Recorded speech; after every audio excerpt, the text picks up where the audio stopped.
আজকে দেখাবো কিভাবে মাইক্রোসফট ওয়ার্ডে অ্যারাবিক টাইপিং করতে হয়।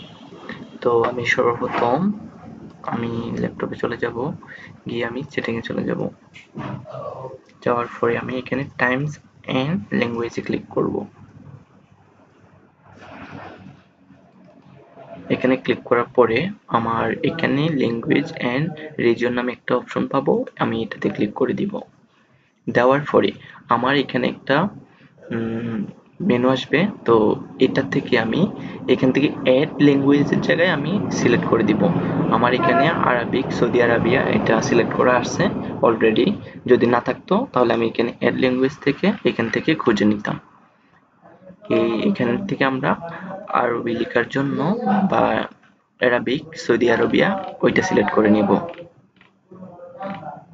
আমার এটা অলরেডি সিলেক্ট করা আছে, এটা আরবিক সৌদি আরবিয়া। তো সেটা আমার এখান থেকে আমি ইনস্টল করে এখান থেকে অ্যাড করে নেব। তো পরে আমি এখান থেকে কেটে দিয়ে বের হয়ে যাব। পরে আমি মাইক্রোসফট ওয়ার্ডে চলে যাব। আমার একটা ফাইল সেভ করা আছে, আমি ওই ফাইলটাতে ওপেন করলে হবে।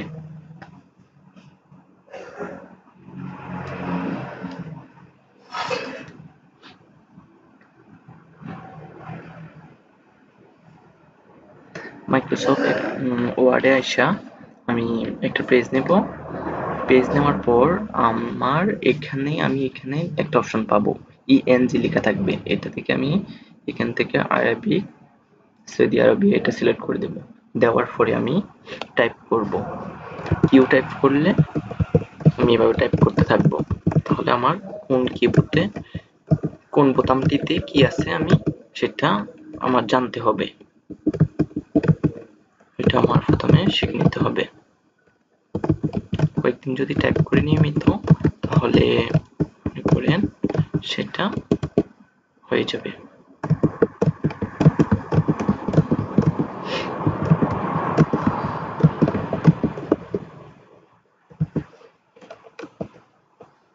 তো এইভাবে আমরা আরবিক টাইপ করতে পারবো। তো এটার জন্য আমি সর্বপ্রথম গুগল থেকে একটা ইমেজ নিয়ে নিলাম কিবোর্ডের। এটা একটু বড় করে দেখাই। এই একটা কিবোর্ড নিয়ে নিছি। এই কিবোর্ডটাতে দেখতে কেমন ঝাপসা দেখাচ্ছে, ক্লিয়ারলি দেখা যাচ্ছে না। তো এই জন্য আমি নিজে একটা কিবোর্ড বানাই ফেলছি। এই কিবোর্ডটা আমি ইনসার্ট থেকে শেপ দিয়ে দিয়ে বানাইছি। তো এইটা যদি আমি ফলো করি, তাহলে দেখবেন এখানে আমি কোনটাতে কি আছে।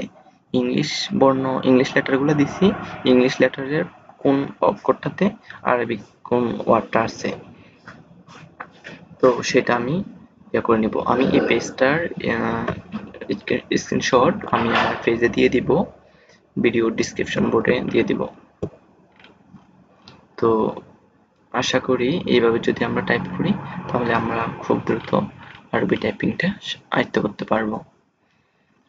ওকে, ধন্যবাদ সবাইকে।